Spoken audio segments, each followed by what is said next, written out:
May magkakasuntukan pa sa init ng laban na unang yabang ni Xavier Lucero. Knockout si Mark Barroca, takeover naman si RHJ, winalis ang hotshot sa Group A. So second game rematch sa pagitan ng Magnolia Chicken Templado sa TNT Tropang Giga. Well, opening quarter, nakauna agad ang Magnolia ng 5-0 run pero right away, binura agad yan ng TNT sa kanila namang 9-0 run. Pero matapos yan, dito naman nag-init agad si Shabazz Muhammad matapos kumana ng 12 straight points including itong 4-point shot. Harap-harapan, tinirahan pa si RHJ ng one-legged jump shot. After nyan, bumawi agad si Ronde at pinakitaan ng kanyang own version ng Kobe fall-away jumper. Natapos ang opening frame sa low-scoring ball game 19-18. Well, tulad nung unang quarter, another 5-0 start na naman ang simula ng Magnolia sa second quarter. Galing lahat yan kay Xavier Lucero at dito muli pa ring sinagot yan ng TNT sa kanilang 9-2 run na pinanguna ni RR Pugoy. Nakakanapa ng unang 4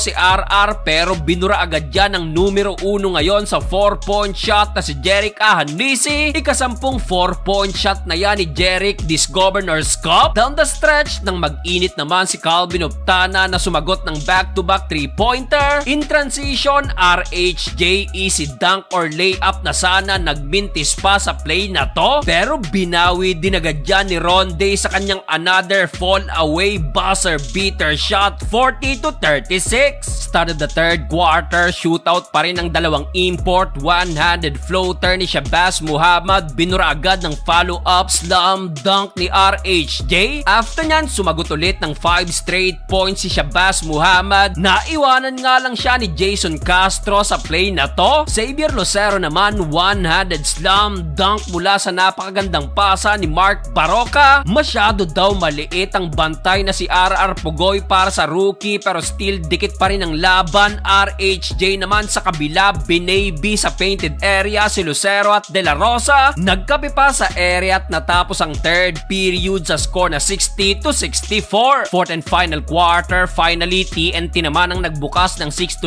run mula sa back-to-back 3-pointer ni Heruela at Calvin Optana. Dahil dyan nakuha na nila ang kalamangan 66-64 pero Shabazz Muhammad takeover pa rin sa Magnolia. Kinain lang ang tatlong defender sa play na to pero nabawian din si Shabazz. Butatang inabot na na-convert pa sa another hang time layup ni RHJ. Nagkape pa sa ere si Ronde at dito naging mainit na ang laban. Magkakasuntukan pa ng magkapisikalan si Muhammad at Glenn Cubuntin. Knockout naman ang inabot ni Barroca nang mapakain ng siko ni Kelly Williams. Bad news dahil dyan hindi na nakabalik pa si Barroca at napa-takeover pa sa crunch time itong si RHJ. Unstoppable si Ronde pero nakabawi pa ng back-to-back 4-point shot ang Magnolia. Yun nga lang, kinapos na rin sa oras at masusweep ng TNT ang hotshot sa Group A.